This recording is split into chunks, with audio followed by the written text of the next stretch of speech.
General, what are your thoughts on that when we hear Courtney talk about and give us a kind of a breakdown of what was in that chat that specifically did mention the F-18s are out, the bombing is going to begin now? What is it that you see there? And we're talking about whether it was classified or not. What do you think? Well, to even have this conversation really is ludicrous. Of course, it was classified. This information was top secret. Now they're splitting hairs about this war plans, thing. A war plan. I worked in the war plans division 30 years ago for a couple of years, and a war plan is 500 pages long. Of course that wasn't in the thread, but what was in there was, as you mentioned, the specifics about the attack, and the fact that the attack was going to happen at all is classified. But now you put this information out, and you've lost the element of surprise, which is probably the greatest thing that we could do to keep our men and women safe, is make sure that no one else knows about this impending attack, about launch times, delivery times, platforms, munitions, delivery locations. And I would point out, Jose, the other major thing that was in this thread that has not really, we talked about it perhaps enough, is the battle damage assessment that was provided in the thread. That the building was destroyed and that we watched a bad guy walk into his girlfriend's apartment. This is probably from human intelligence. And this human intelligence, now the bad guys know that we have somebody with eyes on, perhaps. Maybe there's somebody with a set of binoculars in a hotel across the street from this guy's apartment. And maybe that person has been interrogated right now. Maybe that person has been killed. Maybe they knocked out. General, but yes, maybe there's a drone, an unmanned drone flying around the area. So there are a lot of possible hypotheses as to what was or not carried out. But General, it's clear that this mission was successful. It's clear that this mission, according to the White House, continues as of today. What concerns do you have going forward when you see that these, whatever you want to describe them, conversations were being carried out, not only with the top intelligence officials in our country, but with a reporter? Well, clearly our national security has been impacted by this. I mean, first of all, they've demonstrated themselves, the senior leaders of our government, to be lazy and incompetent. They're arrogant and they're unrepentant. They shared information. They vilified some of our NATO allies in this thread as well. And the entire world knows and is watching. And they're seeing these denials of what everybody knows is plain as day, that this is classified information. So now, our credibility as a nation and our ability to work with our allies and our partners has been damaged completely, not to mention the fact that now we have a Secretary of Defense who's responsible for leading the largest organization in the world. And if he's allowed to continue in his job, I mean, what an incredible message we're sending to the men and women in our uniformed services, that there's a double standard, that if you're senior enough, you can get away with things that would put you and me in jail. Tyler, some Democrats and others are calling for Defense Secretary Hegseth to resign. Behind the scenes, is the White House considering, moving or firing anyone over this?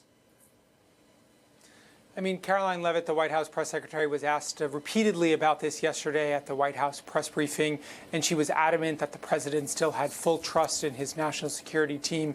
But we know that the president is watching the news and seeing the backlash continue over this story. And so, we can never fully rule out any of those situations with any administration. I think one of the interesting things to point out was yesterday when the president was in the Oval Office, he was asked about this situation, and he seemed to put the blame more on Mike Waltz, the national security advisor, than on Secretary Hegseth, complimenting the job the secretary has done, and said that he had nothing to do with this. Obviously, Mike Waltz has conceded that he was the one who added Jeffrey Goldberg, the editor-in-chief in The Atlantic, to the signal chain, but it was Secretary Hegseth who shared that information.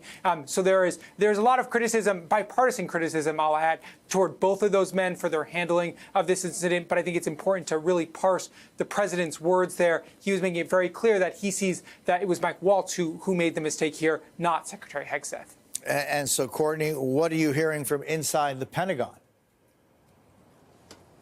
Nothing. I mean, Secretary Hegseth he's traveling right now. He's in Guam. He's been completely defiant on this, repeating the talking point that there were no war plans. Texas, we just heard from General Anderson. Of course they aren't. A war plan is a comprehensive plan, back and forth targeting. I mean, this is more of a mission plan that was clearly disclosed in this in advance of an operation. But I will say the other talking point that we keep hearing is the idea that, hey, look, this mission was a success. You know, no harm, no foul. Jose, it's important to point out the disclosure of the information and the lawfulness of that is not negated if there is no harm done to an individual or to a mission because of its disclosure. The very nature of the fact that it was provided in an unclassified setting in and of itself would defy or violate the policies of the Department of Defense, no matter the outcome. And we have seen in the past others who have been prosecuted and jailed for the release of classified or sensitive information,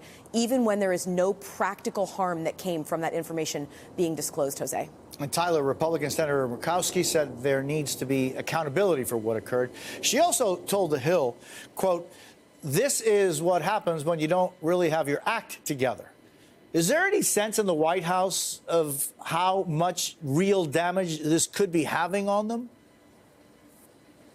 Yeah, look, I think as Courtney was just saying, the sort of defiance we've seen from Secretary Hegseth is the same defiance we've seen from the White House up and down the chain, from President Trump, Vice President Vance, to senior aides in the White House, and what we heard from Caroline Leavitt yesterday. I think the fact that this story has continued now into day 3, they know that this is a problem. This is not something that they're thrilled about having to deal with. We saw the president try to distract from this, announcing his tariffs yesterday, adding that event to his schedule late in the day. They want to change the subject here, but it's clear this is one of the rare incidents in the early months of this Trump administration where there's been some real bipartisan concern. Now, we don't see, full-fledged criticism, and the president's allies and the sort of ecosystem that he exists in have fought back pretty aggressively against Jeffrey Goldberg in The Atlantic. But it is clear that there is real concern from across the political spectrum, including from some of the president's supporters.